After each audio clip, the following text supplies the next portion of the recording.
नाज़रीन, हम आपके साथ सायरा बानो की कुछ गुफ्तगू शेयर करने लगे हैं। सायरा बानो ने भरपूर अंदाज में तंज किया है, भरपूर अंदाज में एस्टेब्लिशमेंट के बारे गुफ्तगू की है। सायरा बानो का तंज़ो मज़ाह बहुत ही ज्यादा मशहूर है। असेंबली के फ्लोर के ऊपर भी सायरा बानो की जुगते हों, तंज़ो मज़ाह हो, उससे हर शख्स महजूज होता रहा। लेकिन ये तंज़ो मज़ाह सिर्फ तंज़ो मज़ाह नहीं होता, बल्कि इसके अंदर हकीकत होती है। सायरा बानो जिस तरह की गुफ्तगू करती है, हकायक पर मबनी गुफ्तगू होती है और बहुत ही जबरदस्त गुफ्तगू होती है। सायरा बानो ने यहाँ पर एस्टेब्लिशमेंट के बारे क्या कहा है, फौज के बारे क्या कहा है, हम आपको ये गुफ्तगू सुनाते हैं। 76 साल हो गए तो 38 साल इन्होंने खुद हुकूमत की है, 38 साल किसी और को करने नहीं दी। कोई एक सियासतदान उसको टाइम तो पूरा करने दे दे। भाई आप इतने मुहब्बे वतन है, तो सबको क्या है कि जो ओहदों पे रहे, हमारी ब्यूरोक्रेसी के वो तो अपने मुल्क पे रहे ना। तो कभी आपने इनको देखा है? सारा कीचड़, सारा गंद सियासतदानों की जात के ऊपर, सब उनके ऊपर। सदाबार सियासतदान, जेलें भुगते सियासतदान, जिन्होंने आइन को पामाल किया, जिन्होंने आइन को एक कागज का टुकड़ा। अभी तो मैंने लिखा कि इतना शौक अगर बिजनेस का था तो फिर फौज में आप क्यों आए? अच्छे से बिजनेसमैन बनते और पाकिस्तान को फायदा पहुंचाते, अपने ओन पे बिजनेस करते ना, अपनी जेब से पैसे निकाल के बिजनेस करते। अभी धमकी दे रहे थे कि अगर रियासत चुप है तो चुप है, ये तुम लोगों को पाल रही है। अबे पाल तो हम रही है तुम लोगों को। लोगों को ये भी पता है कि आपने रिटायर होना तो आपके 4 प्लॉट पक्के हैं।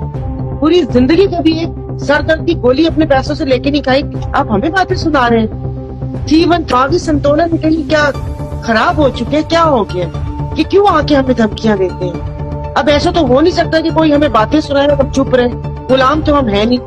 तो मैंने पहले ही बोला था कि या तो सब कुछ खत्म करके एक बादशाहत कायम कर दे, किंग कुर्सी पे बैठा हुआ, हम सुबह उठ के जे हो किंग करके फिर अपने काम का आगाज करें तो करें।